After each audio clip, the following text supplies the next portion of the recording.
আমার ভাইরা, আমার বাজানেরা,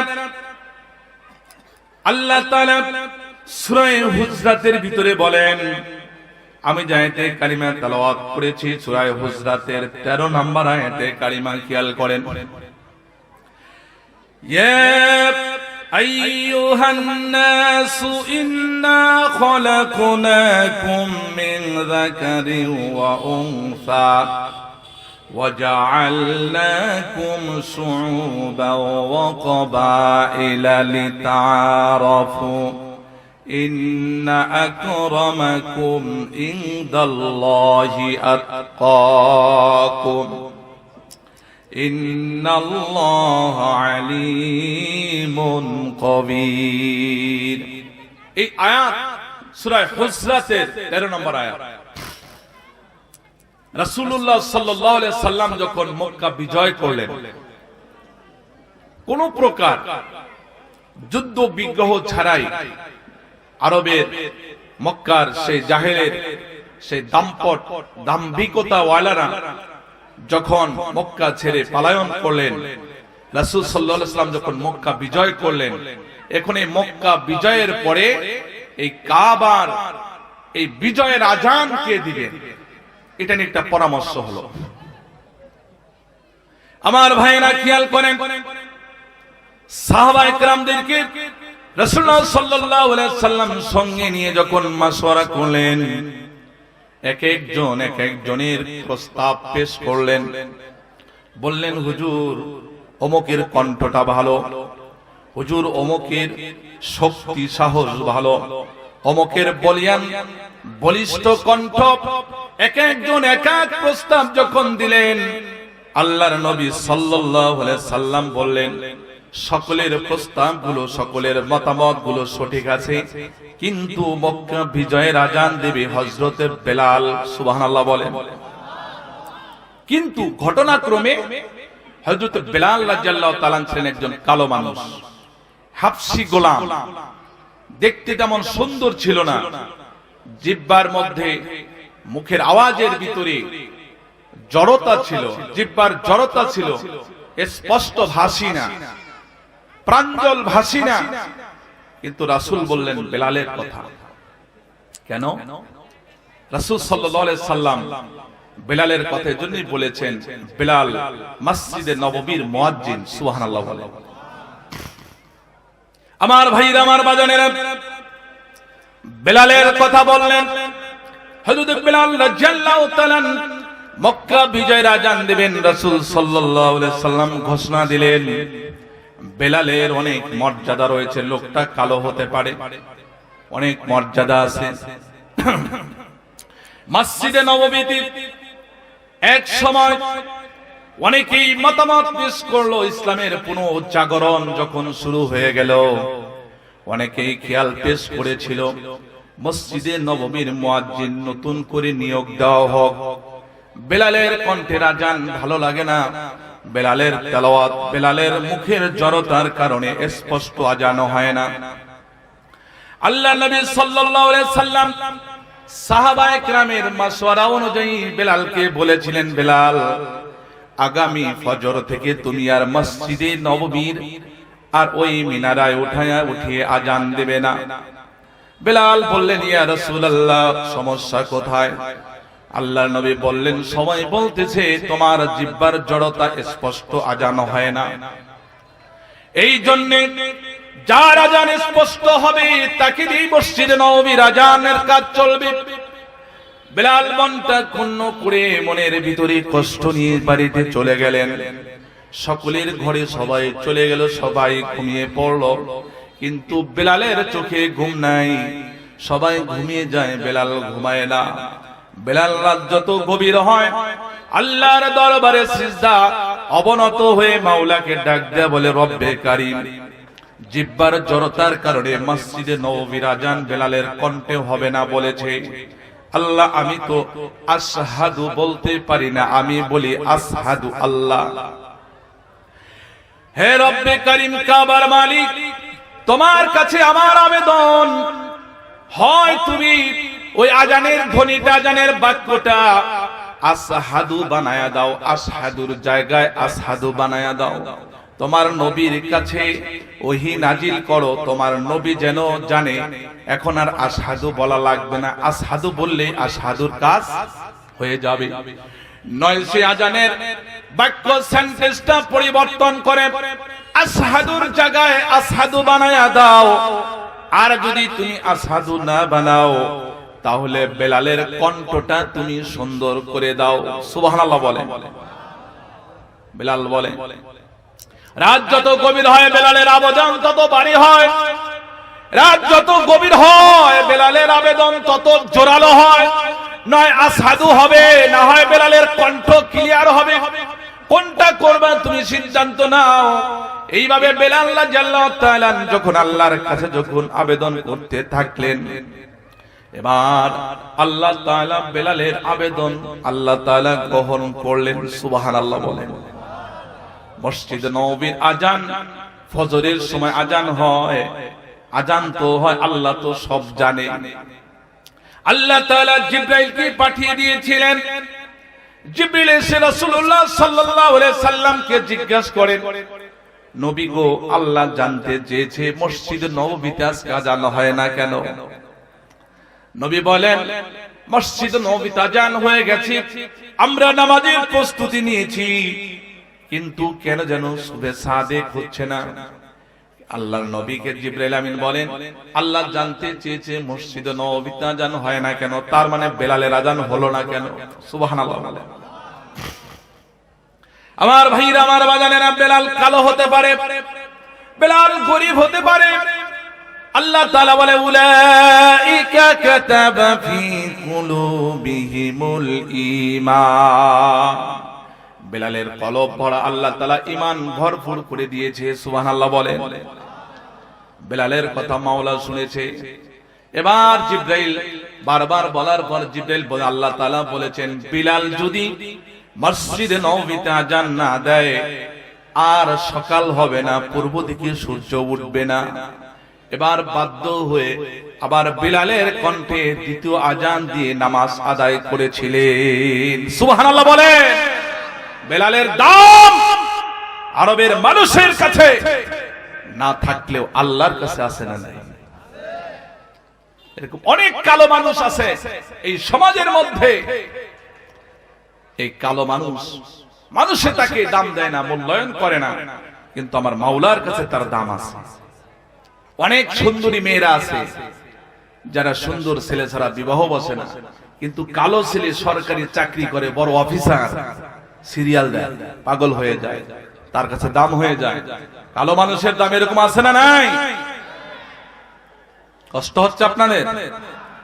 আমার ভাইরা, শুধু তাই নয়, হাসরের ময়দান যখন কায়েম হয়ে যাবে, সমস্ত মানুষগুলো আল্লাহ তাআলার আদালতের দিকে দৌড়াইতে থাকবে।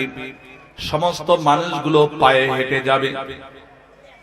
আমার ভাইরা, আমার বাজানেরা, আমার আপনার নবীকে আল্লাহ তাআলা এত মর্যাদা দিয়েছেন। আল্লাহ তাআলা বলেন, ইন্না আতাইনাকাল কাউসার, হে নবী আপনাকে আমি প্রাচুর্য দান করেছি। আল্লাহর নবী সাল্লাল্লাহু আলাইহি সাল্লাম হাসরের ময়দানে সমস্ত মানুষ পায়ে হেঁটে দৌড়াইতে থাকবে আরাফার দিকে, কিন্তু রাসূল সাল্লাল্লাহু আলাইহি সাল্লামকে আল্লাহ তাআলা ওই দিকে যাওয়ার জন্য একটা উটের ব্যবস্থা করে দিবেন, ঘোড়ার ব্যবস্থা করে দিবে। সুবহানাল্লাহ বলেন। আর এই ঘোড়াটা নিয়ে যাওয়ার জন্য যিনি রাহাবারি করবেন, যিনি ঘোড়ার লাগামটা ধরে টেনে টেনে নিয়ে যাবে, তিনি আর কেউ নয়। তিনি কে সেই জিনিসটা শোনেন। আল্লাহ বলবেন, বন্ধু তোমার এই ঘোড়াটা নেওয়ার জন্য তোমার একজন সাহাবীকে তুমি কি করো, ডাক দাও। আল্লাহ তাআলার কাছে রাসূল বলবেন, আল্লাহ সমস্ত নবী, সমস্ত ওলিয়া উলিয়া, সমস্ত মানুষদেরকে আপনি সওয়ারের কোনো ব্যবস্থা করে দেন নাই। আমাকে যে আপনি সওয়ারের ব্যবস্থা করে দিয়েছেন, বাহনের ব্যবস্থা করে দিয়েছেন, এই বাহনটার ড্রাইভার কে হবে, পরিচালক কে হবে, এটা আপনি নিযুক্ত করে দেন, আপনি নিয়োগ করে দেন। সুবহানাল্লাহ বলেন। অনেক সাহাবী কাকে রেখে কার কথা রাসূল বলবে, কে মন খারাপ করবে? রাসূলুল্লাহ সাল্লাল্লাহু আলাইহি ওয়াসাল্লাম বলেন, আল্লাহ আপনি বলেন, আল্লাহ তাআলা বলে, বেলাল, বেলাল তুমি কোথায়? আমার বন্ধুর ঘোড়ার লাগামটা ধরে ধরে আমার দিকে নিয়ে আস। আল্লাহু আকবার বলেন। বেলালের দাম মাওলার কাছে। বেলাল নিজেকে দামি বানিয়েছেন।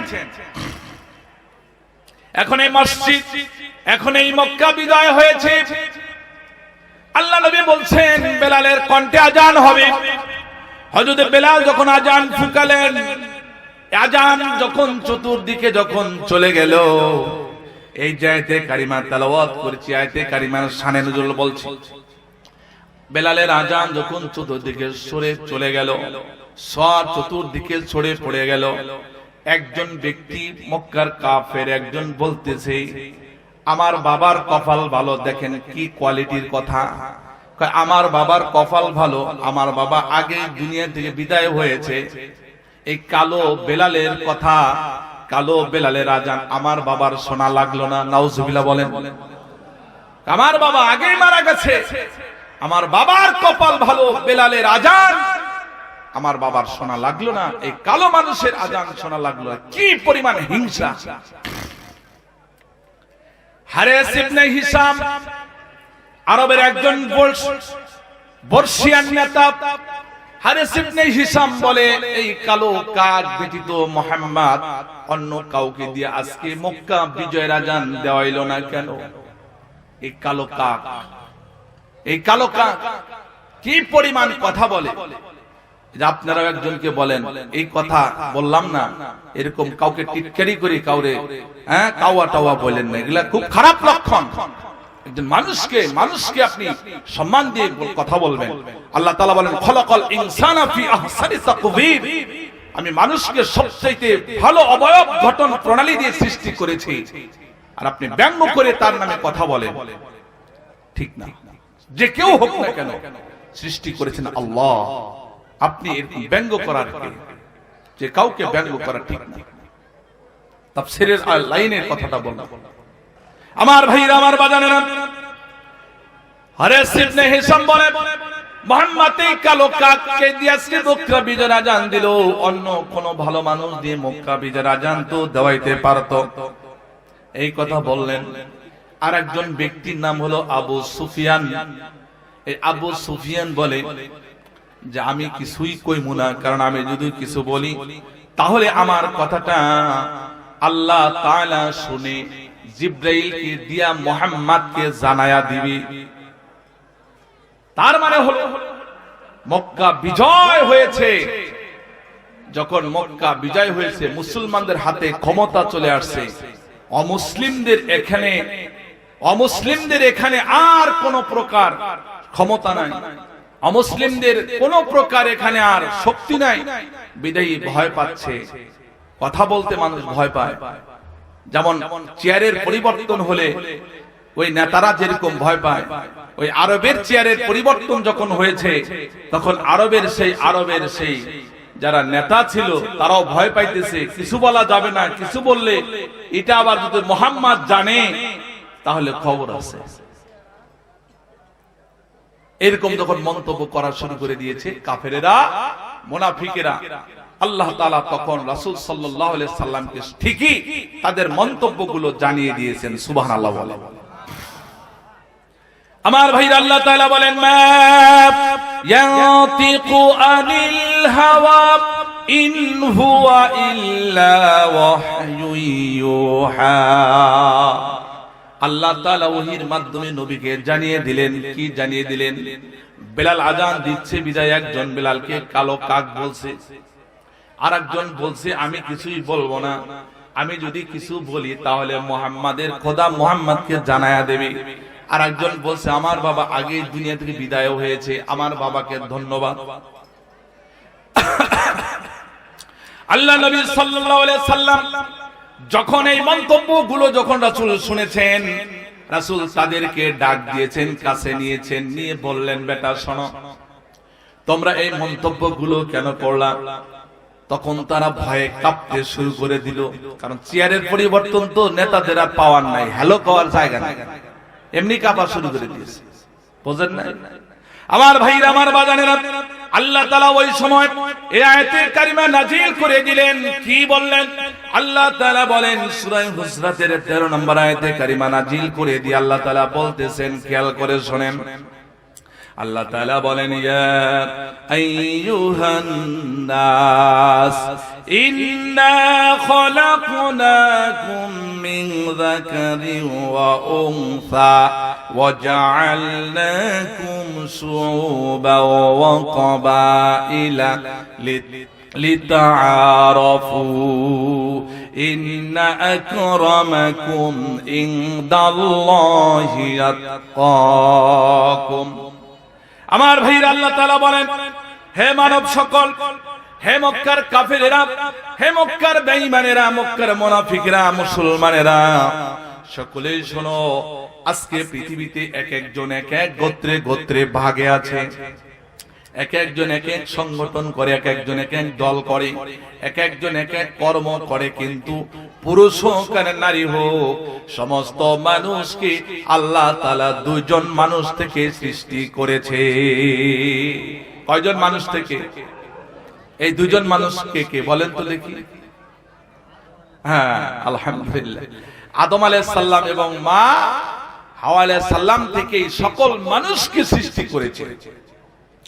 সকল মানুষকে আদম আলাইহিস সালাম এবং হাওয়া আলাইহিস সালাম থেকে সৃষ্টি করা হয়েছে।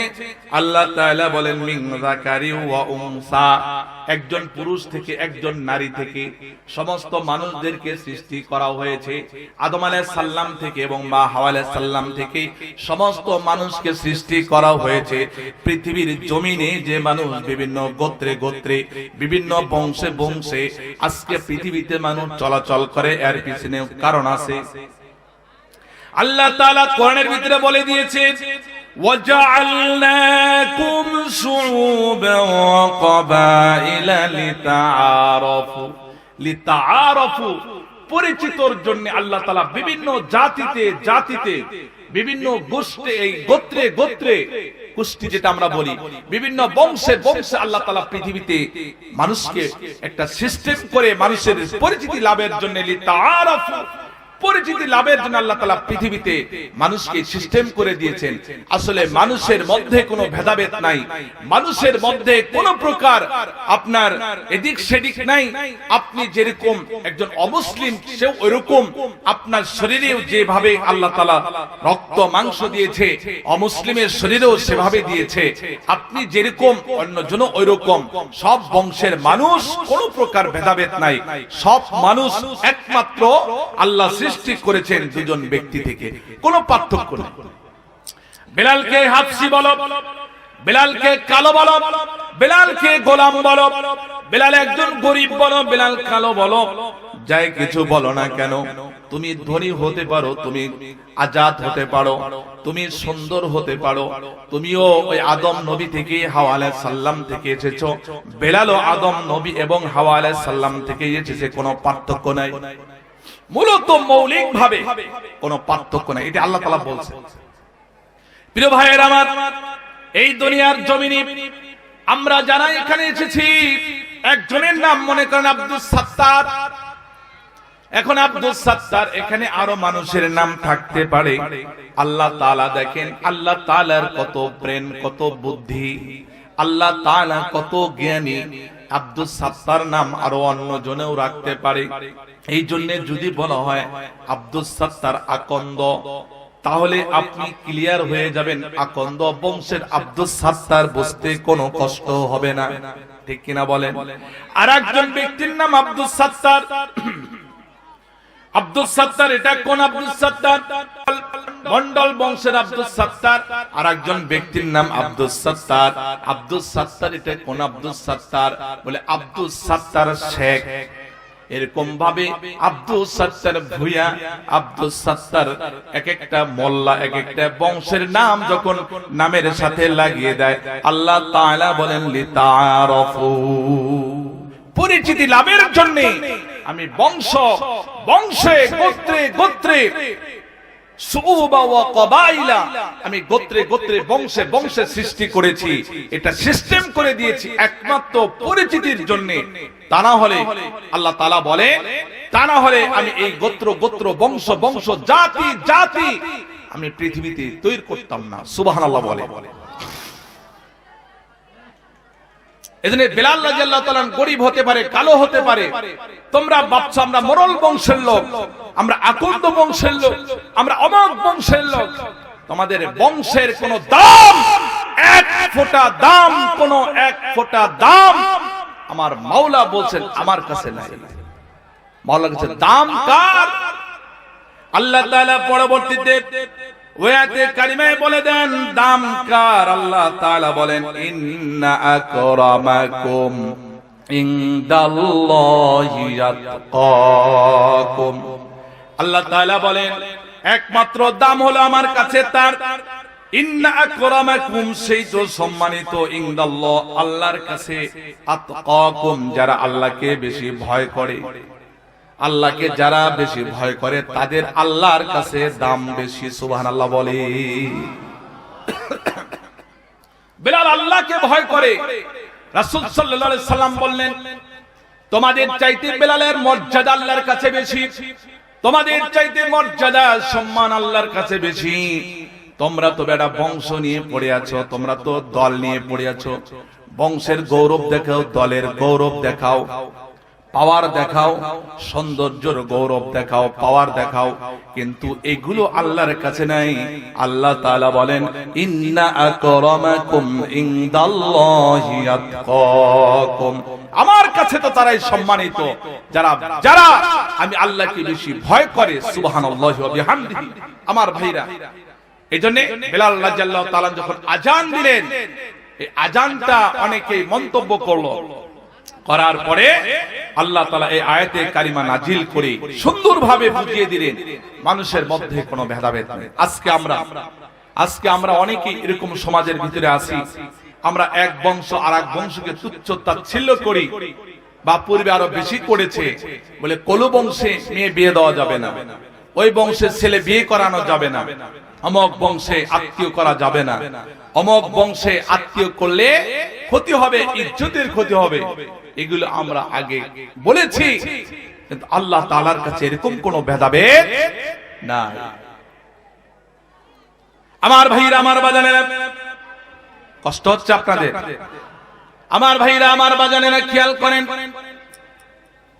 আল্লাহর নবী সাল্লাল্লাহু আলাইহি সাল্লাম মদিনার মসজিদের সামনে রাসূল সাল্লাল্লাহু আলাইহি সাল্লাম আলোচনা করলেন। এমন সময় একজন সাহাবীর সামনে বসে আলোচনা শুনলেন। রাসূল সাল্লাল্লাহু আলাইহি সাল্লাম লক্ষ্য করলে সকলের হালত বুঝতে পারতেন।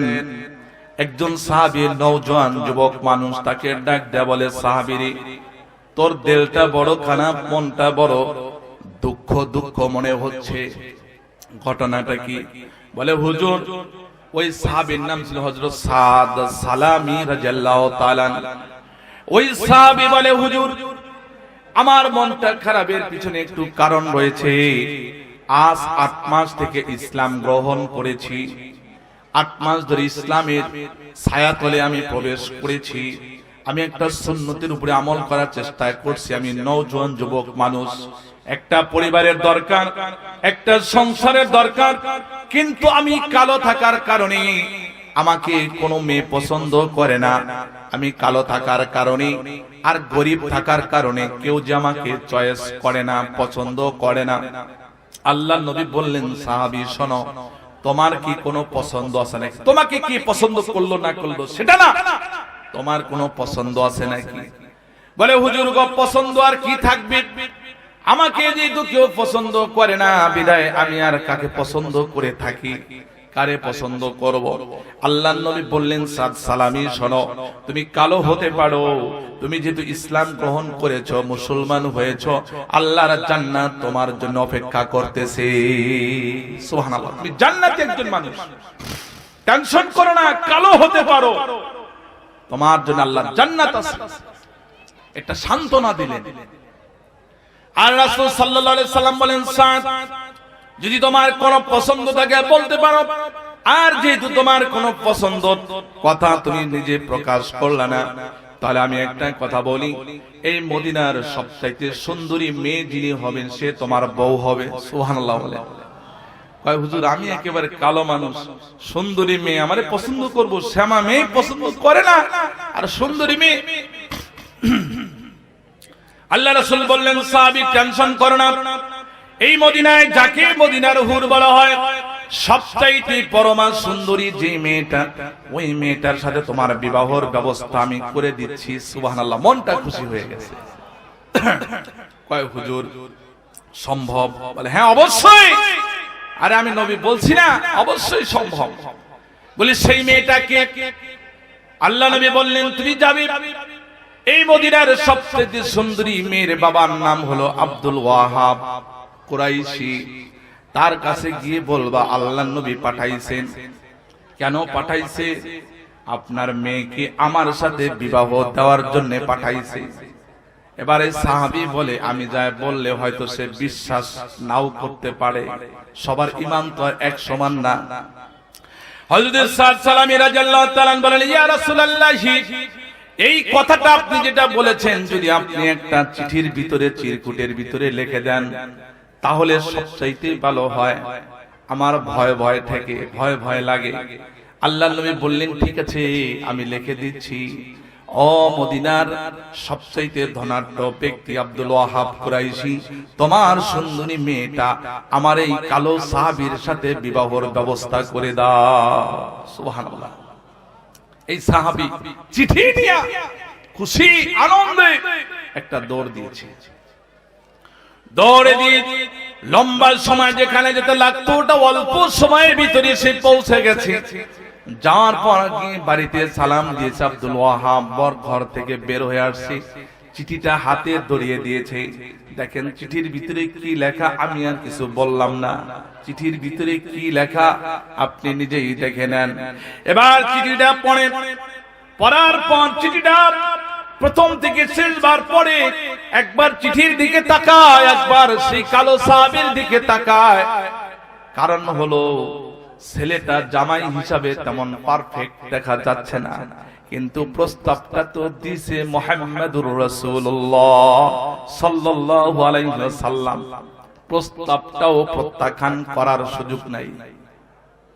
মেয়ে এত সুন্দর, কত ধনাঢ্য মানুষেরা মেয়েকে বিয়ের প্রস্তাব দিল, রাজি হলাম না। এখন এমন একটা ছেলে এসে গেল, সামনে দাঁড়িয়ে গেল, এই ছেলের সাথে বিবাহ দেওয়া কেমন যেন হয়। একটু ভাবলেন, ওই সাহাবী চিন্তা করে দেখলেন এই বেড়ায় যেভাবে ভাবা ধরছে, যেভাবে নিজে নিজে বুঝতে থাকছে, আমার বিশ্বাস সেই সাহাবী বলেন আমার বিশ্বাস আমাকে সে পছন্দ করে নাই, আমার সাথে সে তার মেয়েকে বিবাহ দেবে না। এই জন্য সে তাড়াতাড়ি ওইখান থেকে একটা দৌড় মারছে, রাসূলের দরবারের দিকে দৌড় মারছে। সুবিধা হইতো না, একটা দৌড় দিয়ে রাসূলের দরবারের দিকে দৌড়ানি শুরু করে দিয়েছে। এই দিক দিয়ে মেয়ের বাবা পত্র হাতে নিয়ে দাঁড়িয়ে আছে। মদিনার সুন্দরী মেয়ে, মদিনার হুর যাকে বলা হয়, সে পিছন থেকে ঘরের দরজা দিয়ে জানালা দিয়ে লক্ষ্য করেছে এবং কি চিঠির দিকে তাকায়া বলতেছে বাবা কিসের চিঠি এসেছে, কিসের চিঠি এসেছে, কি তুমি করতেছো, কি পড়তেছো? বলে মা শোনো, এই একটু আগে যে ছেলেটা ছিল এই কালো সাহাবী, তাকে তোমার সাথে বিবাহ দেওয়ার প্রস্তাব দিয়েছে জনাবে মুহাম্মদ রাসূলুল্লাহ সাল্লাল্লাহু আলাইহি সাল্লাম। আমি ওটাই ভাবতেছি এই বিয়েটায় আমরা যদি রাজি হই কেমন হয়, না হইলে কেমন হয়, এটা ভাবতেছি। মেয়ে এবার বলতেছে বাবা তোমার কি হুঁশ আছে নাকি? আল্লাহর নবী যেটা পছন্দ করেছে, আল্লাহ রাসূল যেটা বলেছে, ও বাবা তুমি যদি দেরি করো, তুমি যদি লেট করো, অপেক্ষা করো, ওই সাহাবী রাসূলের কাছে গিয়ে যখন বলবে যে রাজি হয় নাই, বলার সাথে সাথে হতে পারে তোমার নামে আল্লাহর কোরআনের ভিতরে আয়াত নাজিল হয়ে যেতে পারে, রাসূলের কাছে আয়াত নাজিল হয়ে যেতে পারে, যেরকম অনেকের নামে ওই সময় আয়াত নাজিল হয়েছে। এই কথা যখন বলেছে বাবা তোমার নামে যদি আল্লাহর নবীর কাছে আয়াত নাজিল হয়ে যায় তাহলে কিয়ামত পর্যন্ত যত মানুষ আসবে সমস্ত মানুষ এই আয়াতটা তেলাওয়াত করবে, বাবা তুমি কি ভয় করো না? এই কথা বললে বলে মা তুই কি বলস? বলে বাবা রাসূল যেহেতু বলেছে সেটা কালো হোক, লম্বা হোক, খাটো হোক, পেটে হোক, দেখার বিষয় নয়, আমি আমার রাসূলকে সন্তুষ্ট করার জন্য আমি রাজি হয়ে গেলাম। নারায়ে তাকবীর। আমার ভাইরা, আমার বাজানে, উলাইকা কাতাবা ফি কুলুবিহিমুল ঈমান, মেয়েটার দিলের ভিতরে ঈমান রয়েছে, রাসূলের প্রেম ভালোবাসা। আল্লাহ নবী বলেছেন লা ইউমিনু আহাদুকুম হাত্তা আকুনা আহাব্বা ইলাইহি মিন ওয়ালিদিহি ওয়া ওয়ালাদিহি ওয়ান নাসি আজমাইন। পৃথিবীর মধ্যে মা বাবা, ভাই বোন, ব্যবসা বাণিজ্য, চাকরি, কর্মস্থান, নিজের সংগঠন, নিজের দল, যা কিছু পৃথিবীর মধ্যে রয়েছে সবকিছুর চাইতে নবীকে বেশি ভালোবাসতে হবে। ওই মেয়েটা বলে বাবা আল্লাহর নবী যেহেতু বলেছে সবকিছুর চাইতে নবীকে ভালোবাসি বেশি, বিধায় আমি রাজি হয়ে গেছি, কোনো সমস্যা নাই। সুবহানাল্লাহ। বাবা মাদের একটা টেনশন আমাদের সমাজেও আছে। একটা মেয়ের বড় একটা ঘর আসছে, ভালো একটা প্রস্তাব আসছে, ভালো একটা শাকায়ের প্রস্তাব আসছে, কিন্তু বাবাও টেনশন, মাও টেনশন, আমরা টেনশনে থাকি। মেয়ে রাজি হয় কি হয় না, একটা টেনশন থাকে, থাকে কি থাকে না? আমার ভাইরা, আমার বাজানের এই টেনশনের পিছনে কারণ কি? এই টেনশনের পিছনে কারণ হলো আমরা আমাদের সন্তানদেরকে আদর্শ সন্তান গড়াইতে পারি নাই। আমাদের সন্তানের জন্য মাওলার কাছে কোনো সময় দোয়া করি নাই, সন্তানটা ভালো হোক দোয়া করি নাই। ইব্রাহিম খলিল সন্তানের জন্য দোয়া করেছে, রব্বি হাবলি মিনাস সলিহিন, হে আল্লাহ আমাকে সন্তান দিলে নেককার সন্তান দিও, কুজাইতা সন্তান দিও না। রব্বি হাবলি মিনাস সলিহিন, হে আল্লাহ আমাকে তুমি নেককার সন্তান দান করো, আমাকে সন্তান দিলে নেককার সন্তান দিবা। আমরা তো সেই দোয়া করি না, আমরা শুধু সন্তান যদি না হয়, ৮, ১০, ১২ বছর বিয়ে করেছি, সন্তান না হয়, আমরা বলি একটা হইলেই তো হয়। কয় হুজুর দোয়া করেন কোন রকম জানি একটা ছেলে হয়। বিভিন্ন জায়গায় যায়, মাজারে যায়, বিভিন্ন জায়গায় যায়, দরবারে যায়, কয় একটা সন্তান যেন হয়, যাই হয় হোক, তাও তো বংশের বাতি জ্বালাবে। এমন বাতি জ্বালায়, ও গাঞ্জার বাতি জ্বালায়, ঠিক না? আমার ভাইরা, আমার বাজারের জন্য দোয়া করতে হবে, রব্বি হাবলি মিনাস সলিহিন, হে আল্লাহ আমাকে নেককার সন্তান দান করো। আজকে আপনার মেয়ে আপনার কথা শোনে না, আজকে আপনার ছেলে আপনার কথা শোনে না, আজকে আপনার স্ত্রী আপনার কথা শোনে না, আজকে মা বোন যারা আছেন তাদের স্বামী অনেকে আছে কথা শোনে না। আমার মা বোনেরা, আল্লাহর কাছে কি কোনো সময় বলছেন নাকি? বাবার কাছে বললেন, বড় ভাইয়ের কাছে বললেন, বাবা বলল খালি এবার খালি এই জামাই খালি কাদার মিল বাজারে আসুক, একবারে সোজা করবো, সোজা। এমন সোজা করে একবারে বাঁকা হয়, একবারে সানডে মানডে কলস করে চলে যায়। মাওলার কাছে বলেন, মাওলা ও মা, বাবার কাছে বিচার দিয়ে স্বামীকে আপনি ইসলাহ করতে পারবেন না। বাবার কাছে, ভাইয়ের কাছে, ওই প্রশাসনের কাছে আবেদন করে স্বামীকে সংশোধন করতে পারবেন না। সংশোধন করতে হলে একমাত্র মাওলার কাছে আপনার আবেদনটা করতে হবে।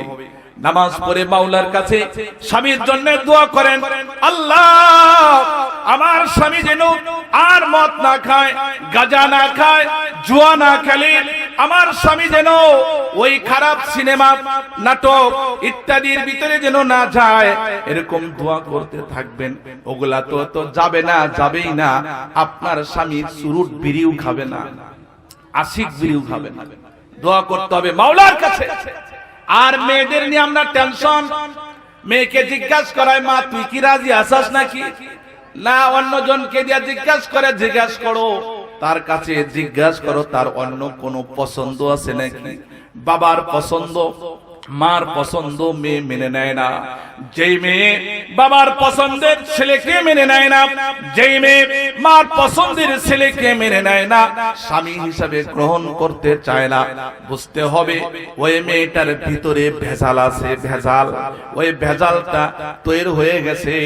এখন থেকে যাদের মেয়েগুলো ছোট আছে, ওই মেয়েদের ভিতরে দ্বীন শিখান, আমল শিখান, আখলাক চরিত্র ঠিক করার জন্য ঐশী বাণী দিয়ে তাদেরকে দুনিয়ার জমিনে ভালো হওয়ার জন্য মেহনত করেন। আপনার ছেলের পিছনে মেহনত করেন, ওই ছেলে বড় হইলে অবশ্যই আপনার কথা শুনবে ইনশাআল্লাহ। আমার ভাইরা, আমার বাজানেরা, ওই মেয়েটা ঘর থেকে বলল, বাবা আমি রাজি হয়েছি। এবার সেই বাবা দৌড়ালেন রাসূলের দরবারের দিকে। সাহাবী যেটা সাদ সালামি, তিনিও গেছেন, বাবাও গেছেন।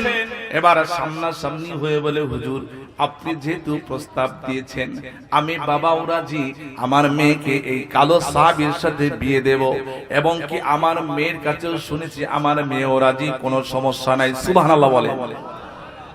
এই ছেলে যে দৌড়াইছিল পেরেশান, এখন কোন রকম পেরেশানি দূর হয়েছে আলহামদুলিল্লাহ। যাক, মদিনার সুন্দরী মেয়ে বিয়ে করতে পারবো, আইরে কফাল। একমাত্র এই কফাল একমাত্র হয়েছে ইসলাম দ্বীন গ্রহণ করার কারণে, অন্য কোন কারণে নয়। আল্লাহ ইজ্জত বাড়িয়ে দেয়, সম্মান বাড়িয়ে দেয়, আপনাকে মানুষ সালাম করে একমাত্র আপনার ভিতরে তাকওয়া থাকার কারণে, আপনার মাথায় টুপি থাকার কারণে, আপনার শরীরে পাঞ্জাবি থাকার কারণে, আপনি বাইতুল্লাহ জিয়ারত করে এসেছেন, হাজী সাহেব হয়েছেন বিজয়ী, আপনাকে মানুষ সম্মান করে। আপনার পিস্তলের ভয়ে মানুষ স্থায়ীভাবে সম্মান করে না, আপনার লাঠির ভয়ে মানুষ স্থায়ীভাবে আপনাকে সম্মান করে না। স্থায়ীভাবে সম্মান পেতে হলে দ্বীন শিখতে হবে, স্থায়ীভাবে সম্মান পেতে হলে আল্লাহর তাকওয়া দিলের ভিতরে, বডির ভিতরে তৈরি করতে হবে, তাহলে মানুষ সব সময় আপনাকে সম্মান করে, ঠিক কিনা বলে? আপনি ওই চোখ রাঙ্গায়া মানুষের কাছ থেকে সালাম নেবেন, সেটা বেশি দিন নাই, চেয়ারের পরিবর্তন আপনারা জিগাবো না, ঠিক কিনা বলে?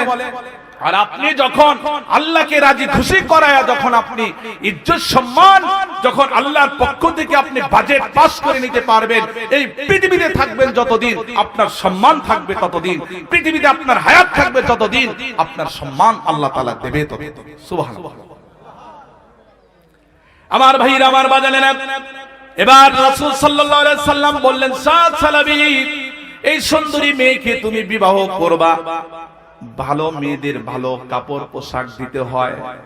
আর তো ধনী মানুষ, সুন্দরী মেয়েদের চাহিদা বেশি, যাদের বউ সুন্দর একটু চাহিদা বেশি, আবার চাহিদা মিটায়েন, সবকিছু দিবেন, তা নইলে একটু ভেজাল বাজায় দিবেন, সবকিছু দিয়ে দেওয়া লাগে। এবার আল্লাহর নবী বলেন, সাদ সালাবী, যেহেতু মেয়েটা সুন্দর, এজন্য তার মহরনাটাও বেশি দেওয়া লাগবে, এবং কি তার বাজারটাও ভালো দেওয়া লাগবে, বিবাহর বাজার। সাদ সালামী বলে, হুজুর আমার পকেটে একটা টাকাও নাই, আপনি যেহেতু রাজি করাইছেন সুন্দর মেয়েকে, বিধায়ী বাদ বাকি কাজটা আপনি একটু শেষ করে দেন, বাজার ঘাট যা লাগে আপনি একটু করে ব্যবস্থা করেন। আমি তো আসলে দেওয়ার মতো আমার কোনো সামর্থ্য নাই, আমি একটু গরিব মানুষ। আল্লাহ নবী সাল্লাল্লাহু আলাইহি সাল্লাম বলেন, সাদ, তাহলে শোনো, আমি দুজন ব্যক্তির কাছে তোমাকে পাঠাবো আমার পক্ষ থেকে, তুমি দুজন ব্যক্তির কাছে যাবা, তোমার সব ব্যবস্থাও হয়ে যাবে। তবে মেয়েটার মহরনা ধার্য করে দিলাম 400 দিরহাম, 400 দিরহাম মহরনা দেওয়া লাগবে। দুজন ব্যক্তির কাছে তোমাকে পাঠাবো, তুমি দুজন ব্যক্তির কাছে যাবা। আমার জামাতা উসমানের কাছে যাবা, উসমান ধনী মানুষ, উসমানের কাছে যাবা, যাই বলবা, এই ঘটনা বৃত্তান্ত গুলো বলবা, আর আমি লিখে দিচ্ছি উসমান যেন 200 দিরহাম তোমাকে দিয়ে দেয়। আল্লাহর নবীর জামাই উসমান রাদিয়াল্লাহু তাআলা ধনী মানুষ। অনেকে মনে মনে ভাববো রাসূল ধনী দেখে বিয়ে দিছে, না, রাসূল দিন দেখে বিয়ে দিছে। উসমান রাদিয়াল্লাহু তাআলা ধনী ছিলেন, কিন্তু উসমানের ভিতরে দ্বীনও ছিল। আপনি ধনী দেখা বিয়ে দিবেন, ভিতরে যদি দ্বীনদার না থাকে, তাহলে আপনার মেয়ের ওই সংসার বেশি দিন লাস্টিং করবে না। লাস্টিং যদিও করে, লম্বা সময় যদিও সংসার করে, অশান্তির ভিতরে সে থাকবে। সে যদি অশান্তির মধ্যে না থাকে, শ্বশুর শাশুড়ি অশান্তির মধ্যে থাকবে। কারণ ধনী মানুষ হইলেই সংসারের ভিতরে শান্তি থাকে না। কোটি টাকার মালিক দেখো অভাব হয় না দূর, গরিবী ঘুমায় আরামেতে মনটা বাহাদুর। ফেরাউনের লাশটা দেখো মিশর জাদু ঘরে, খায় না মাছি পোকা মাকড় সবাই ঘৃণা করে। অনেক মানুষ আমার সমাজে আছে ধনী মানুষের এক কাপ চা খাইতে চায় না, ঘৃণা করে, কারণ ব্যবহার ভালো না। ওর চা খায় পেটের ভিতরে ঝামেলা তৈরি করবো নাকি? ধনী হইলে হয় নাকি? আমার ভাইরা আমার বাজানে ধনী দেখাই বিয়ে দেবেন না, দিনদার দেখবেন। রাসূলের মেয়ে মা ফাতেমাকে বিয়ে দিয়েছে। আলীর কোনো সম্পদ ছিল না। মা ফাতেমাকে যখন বিবাহ দিবেন অনেকেই প্রস্তাব দিতে থাকলো, রাসূল সব প্রস্তাবগুলো প্রত্যাখ্যান করলেন। আলী মনে মনে ভাবে আমার কোনো সম্পদ নাই। সব বড় বড় সাহাবীরা প্রস্তাব দিয়েছে, রাসূল সেগুলো মানে নাই। আমি দেখি বইলা দেখি রাসূল কি বলে। আস্তে আস্তে আলী রাদিয়াল্লাহু তাআলা এসে বলেন, ইয়া রাসূলুল্লাহি, আমিও যে ফাতেমাকে বিয়ে করার জন্য রাজি আছি। আল্লাহর নবী বলেন, আলী রে, আমি দীর্ঘদিন থেকে শুধু তোমার ঠোঁটের দিকে তাকায় থাকি, কোন সময়ে যেন তুমি এসে আমার কাছে এই কথাটা বলবা। সুবহানাল্লাহ বলে, কয় হুজুর আমার তো কিছুই নাই, শুধু একটা ডাল একটা তরবারি, এগুলো নিয়ে যুদ্ধের ময়দানে যায়, আর কিছুই তো নাই। তাও তোমার সাথে বিয়ে দেওয়া হবে। আমার ভাইরা আমার বাজানের আলীর সাথে বিয়ে দিয়েছেন, কোনো সম্পদ নাই। আলী রাদিয়াল্লাহু তাআলা এর বাড়িতে একদিন মেহমান এসেছিল। ফাতিমা কি করবেন, রান্না করার মতো কোনো জিনিস নাই, কোনো খাদ্য নাই। এবার আলী রাদিয়াল্লাহু তাআলা এর হাতে নিজের শরীরের চাদরটা আলী রাদিয়াল্লাহু তাআলার কাছে মা ফাতিমা দিয়ে দিলেন, বাজারে নিয়ে বিক্রি করে বাজার নিয়ে আসো, মেহমানদেরকে বিদায় করব। হযরত আলী রাদিয়াল্লাহু তাআলা চাদরটা পুরান, এই পুরানো চাদরটা বাজারের দিকে নিয়ে যাচ্ছেন। পথিমধ্যে এবার একজন ব্যক্তি বলতেছে, ভাই আলী, চাদরটা বিক্রি করবা নাকি? বলে, হ, চাদরটা তো বিক্রি করার জন্য বাজারের দিকে নিয়ে যাচ্ছিলাম।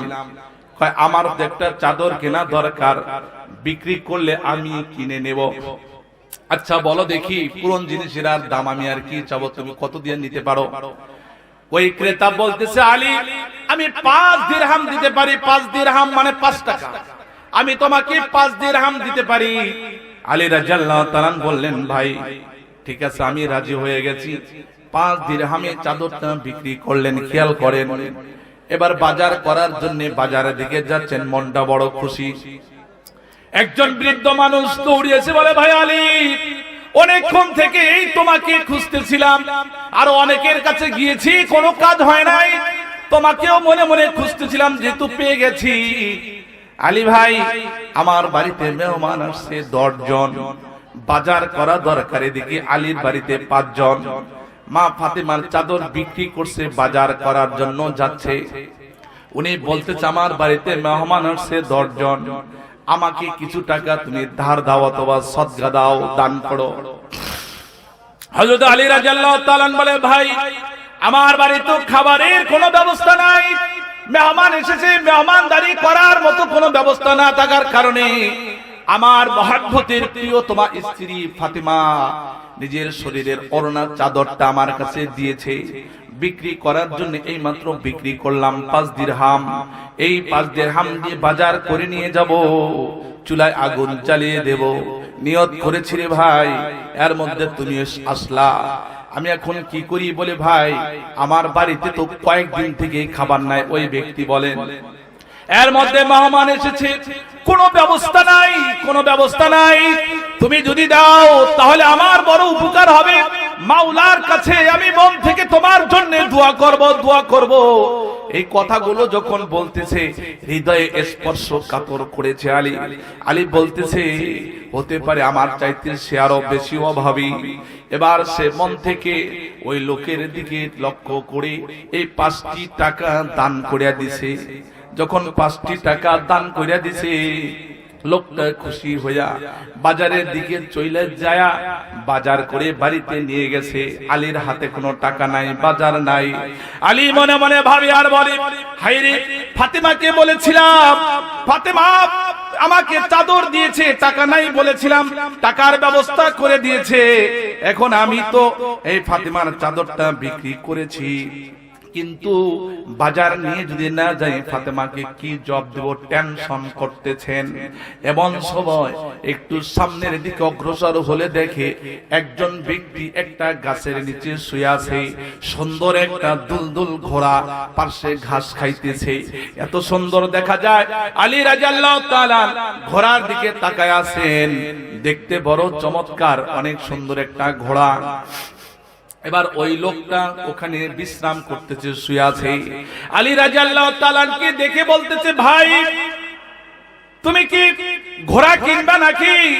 আমার এই ঘোড়াটা বিক্রি করার জন্যই তো আমি এখানে নিয়ে এসেছি, আমি ঘাস টাস খাওয়াই আমি বাজারে বিক্রি করব। ভাই তুমি কি ঘোড়া কিনতে পারবা নাকি? আলী রাদিয়াল্লাহু তাআলা বলে, আমার পকেটে একটা টাকাও না, আমি কেমনে ঘোড়া কিনবো? বলে, আমার এই ঘোড়াটার দাম হলো 50 দিরহাম। এই ঘোড়াটার দাম হলো 50 দিরহাম। 50 দিরহামে আমার এই ঘোড়াটা বেচা কিনে হবে। আমার ঘোড়াটার তেমন বেশি দাম নয়, 50 দিরহামে ঘোড়াটা আমি বিক্রি করব। তুমি ইচ্ছা করলে বাড়িতে গিয়া 50 দিরহাম নিয়ে এসে ঘোড়াটা নিয়ে যেতে পারো।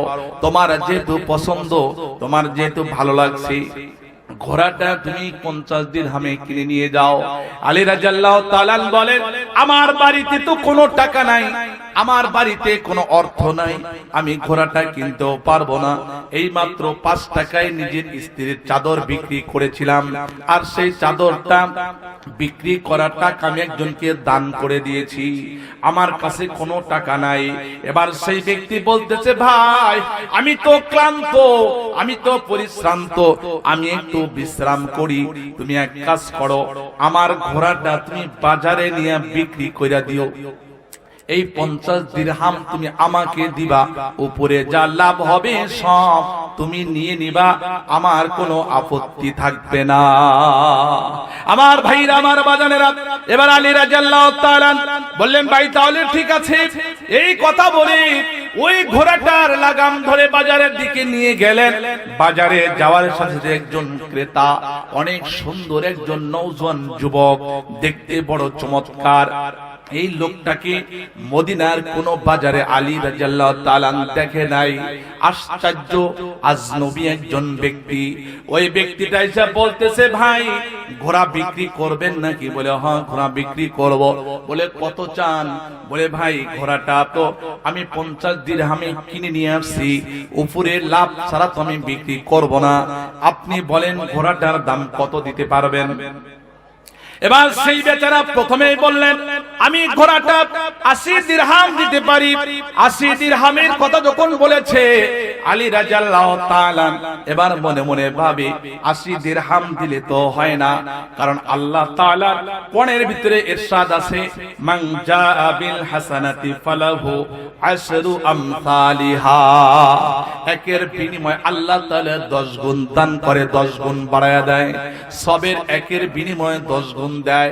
80 হইলে তো হয় না, 50 যদি ঘোড়াওয়ালাকে দেই আর 30 দিরহাম থাকে, আমি তো 5 দিরহাম দান করেছি।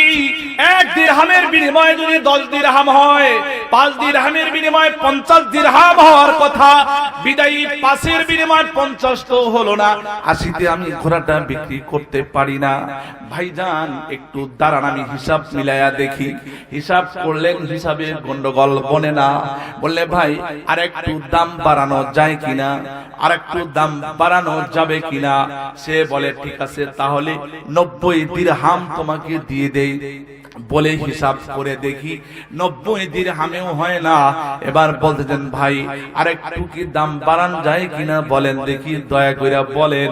এবার সেই ক্রেতা বলতেছে, আর বেশি দামাদামি করতে যাব না, শেষ দামটা বলে দিচ্ছি, দিলে দিবা, না দিলি না দিবা, 100 দিরহাম তোমাকে দেব। আলী রাদিয়াল্লাহু তাআলা হিসাব করে দেখেন, একের বিনিময়ে 10, একের বিনিময়ে যদি 10 হয়, 5 এর বিনিময়ে 50, আর 50 দিরহাম ঘোড়াওয়ালাকে দিয়ে দিলে আমার কোনো সমস্যা নাই। আমার মাওলা আমাকে একের বিনিময়ে 10 দিয়েছে।